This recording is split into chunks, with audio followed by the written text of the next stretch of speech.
Hello guys, আসসালামু আলাইকুম। রামিসের বাবার কথাটা মনোযোগ দিয়ে শুনেন। এরপর আরেকটা বড় কোনো ঘটনা পড়বে, এটা ধার চলে চলে যাবে। রামিসের বাবার কথাটি সত্যি হয়ে গেল। শিশু রামিসা হত্যা ও ধর্ষণের রেশ না কাটতেই এবার চট্টগ্রামের বাকলিয়ায় 4 বছরের শিশুকে ধর্ষণের অভিযোগ উঠেছে।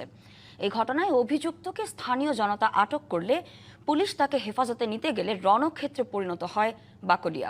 থানা চেয়ারম্যানঘাটা এলাকার এই বাড়িতে বৃহস্পতিবার 4 বছরের এক শিশুকে ধর্ষণের অভিযোগ ওঠে রুবেল নামে এক ডেকোরেটর কর্মীর বিরুদ্ধে। যুক্ত ভবনে লুকিয়ে আছে এমন সন্দেহে বাড়ির সামনে জড়ো হয় জনতা।